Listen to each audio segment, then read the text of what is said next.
Hello, good morning. This is Dr. Iftikhar Ibn Ansari from Department of Political Science, Aligarh Muslim University. Today I'm going to talk about elements of state. The essential elements of state are four in number: population, territory, government, and sovereignty. So straight away, let's talk about what these essential elements are and what they mean and how they constitute a state itself. Talking about population, as we know, state is a human institution. Population is therefore an essential element of the state. However, the population can constitute a state only when it is united by a condition of interdependence, consciousness of common interest, and a general regard for a set of common rules of behavior and institutions. The size of population for constituting a state cannot be fixed. Yet it is always better that such population is self-sufficient to meet all the needs of life. Plato, in his Laws, fixed the number of citizens of an ideal state at 5,040. Aristotle considers 10,000 as appropriate. 1 lakh becomes too many, so he restricts them to be somewhere around 10,000. In recent times, Rousseau, once an who was an ardent admirer of the Greek city-state life, wanted to revive the ancient city-state with a compact population. He thought that 10,000 would be an ideal number. Now, modern states vary in size and population as widely as the British Empire, Russia, China on the one hand, and Morocco, and San Marino on the other. So, the latter of which have only an area of 38 square miles. From the legal point of view, population as an element of state includes both those who were ruled and who rule.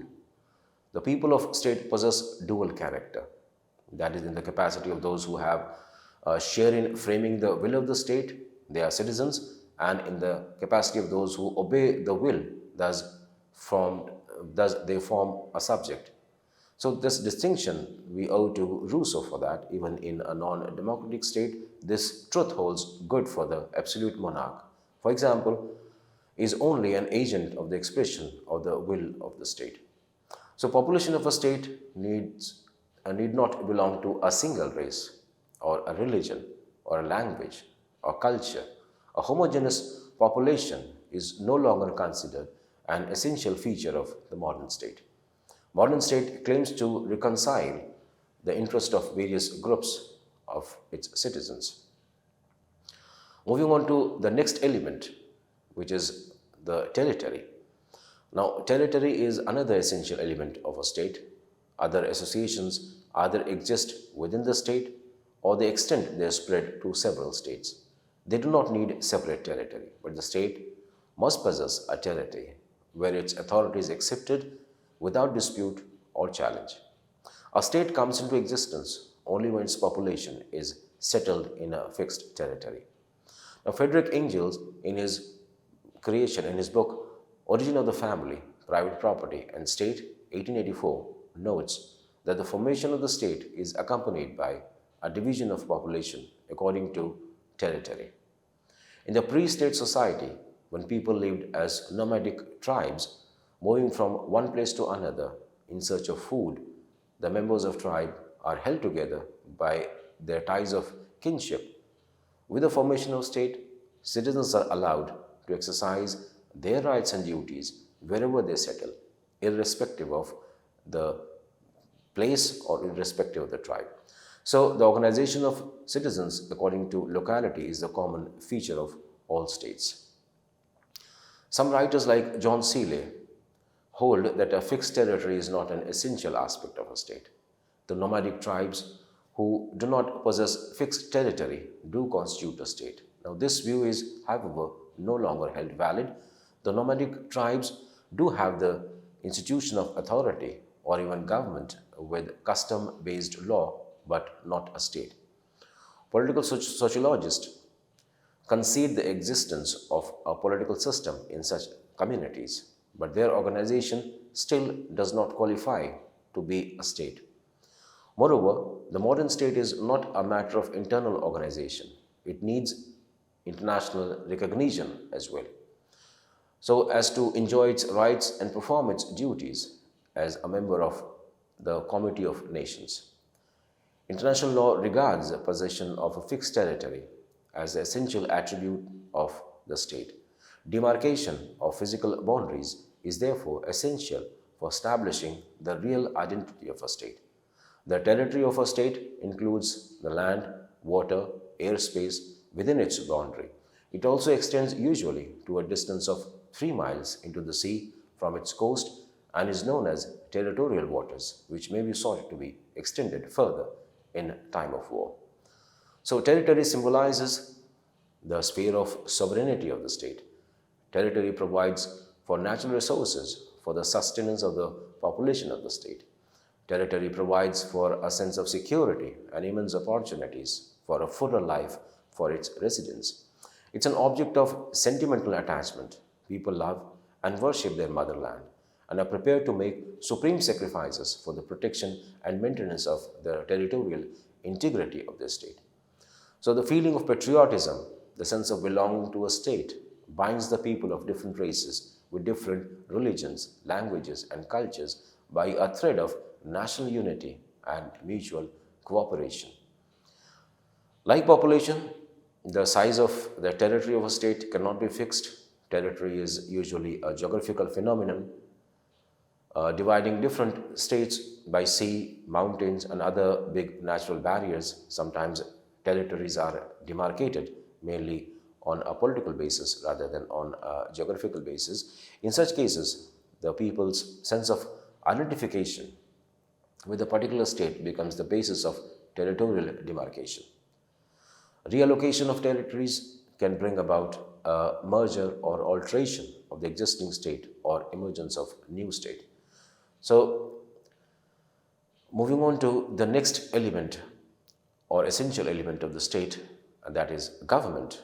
And here we find that the government as an agency or machinery through which the common policies are determined and by which common affairs are regulated.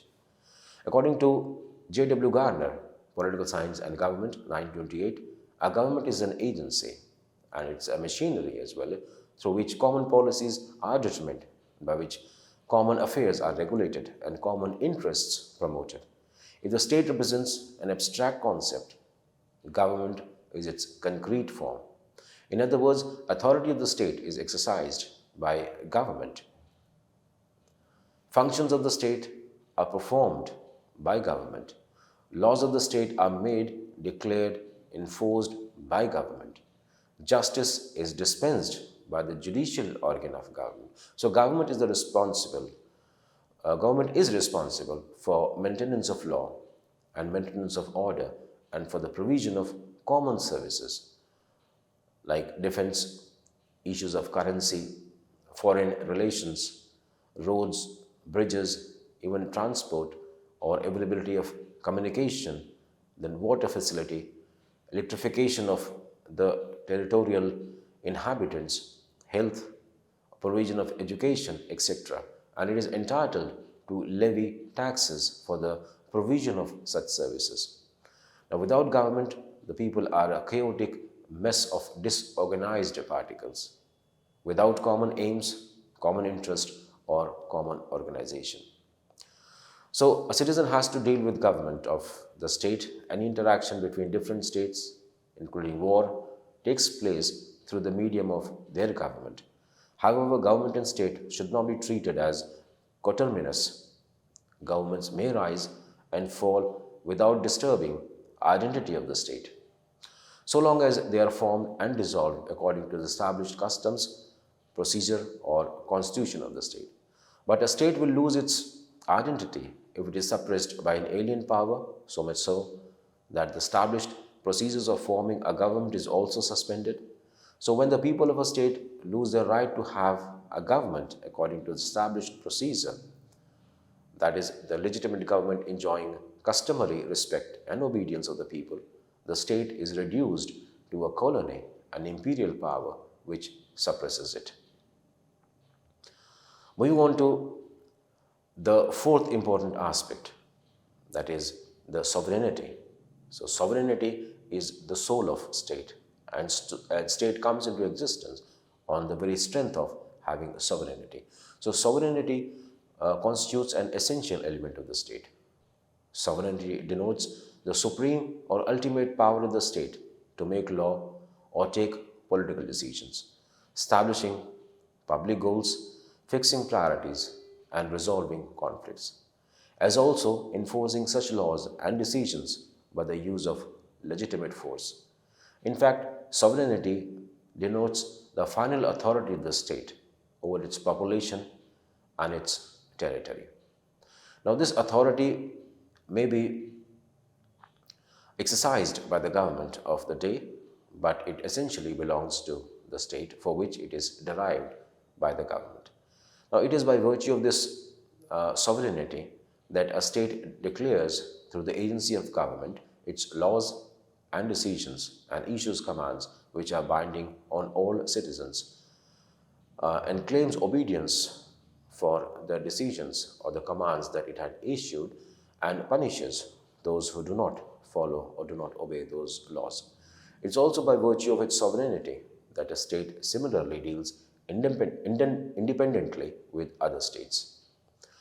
So, command of the state are treated as superior to those of any other associations or institutions within the territory of the state. Now, these associations and institutions, they need to obey the laws, and the obedience that state demands is on the strength of its one of the elements, and that is the sovereignty.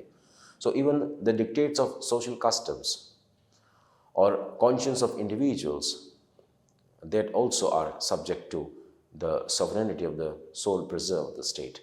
So as per the sovereignty of the state, states can regulate the customs. It can regulate the dictates of social values which are not in the interest of the purpose for which the state is created. As Max Weber in 1920 points out, the right to use physical force is ascribed to other institutions or to individuals only to an extent to which the state permits. Although coercive power or legitimate coercive power is one of the important factors of the state, and state is known for having that uniqueness, but it can also transfer that coercive power to other institutions, and that transfer is only based on the strength of this sovereignty that it enjoys. So, state is considered the sole source of the right to use violence. Now, other associations are either voluntary or based on customs or necessity. The right to use legitimate coercion in its own right is the exclusive prerogative of the state. A state continues to exist so long as it is armed with sovereignty. If a state loses its sovereignty because of internal revolt or external aggression, the result is anarchy and disappearance of the state as such.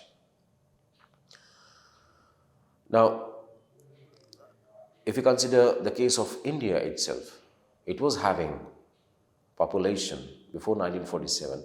It was also having the territory, fixed territory, and it was also having the government and people's participation in that government in the later half of 1940s around.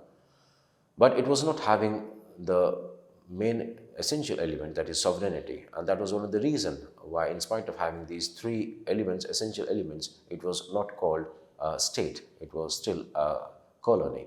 So that is the importance of sovereignty, and some writers regard international recognition as an essential element of the state. Now this denotes formal recognition of the sovereignty of the state over a given territory and a population by other states. So no longer a state comes into existence. There is a need to be recognized by other equally independent sovereign states from the Community of Nations. So international recognition, however, is the outcome of sovereignty of the state and not a condition of its existence. So when a new state comes into existence, like I was talking about India, which came into existence in 1947 when the colonial masters had to live and hand over the reins of the power to the citizens of the country. So like Bangladesh, which came into existence in 1971, it may be recognized that some states immediately they get recognition, while other states they withhold their recognition for quite a long time. They are not recognized for that matter. Like China in 1949, when it declared itself a state, it took time for other states to accept it as one of the equals and recognize its presence in the international arena. So much depend on the foreign policy of a state, whether to recognize the new state immediately or to delay it. But all the same, the recognition is an acceptance of or formal recognition of the state having the sovereignty, in spite of having all the other three essential features, the sovereignty to be one of the equals among them. So, USA had withheld recognition of new states of USSR and People's Republic of China for decades after they came into existence. But they did exist as states. So, states' recognition by other states does not, it's not an essential feature whose absence can be said to be a state, non-existence of state. So state doesn't depend on international recognition. So essential features of state are only four, and that is the population, the territory, the government, and the sovereignty. Hence, international recognition is only incidental to sovereignty of the state and not a fundamental element of the state itself. Now, with that, we come to the end of the lecture today, because it was based on the essential elements of state. So, essential elements are only four in number, and the most important of these four is sovereignty. And it is an essential element, and it is the what which makes government function the way it functions. The authority to exercise the government, it basically depends on the sovereignty, because it is only through this sovereignty that states can declare war or enforce law and order among its people, and citizens are they are bound to obey. Like before independence, 1947 in India, the citizens were bound to follow the colonial masters because they were holding the sovereignty. It was not the people of that country, the people of India having the sovereignty. So sovereignty is one of the factors which is essential and which is considered to be the soul of the state itself. So with that, I come to the end of what I had to present. So from my side, it's thank you for watching.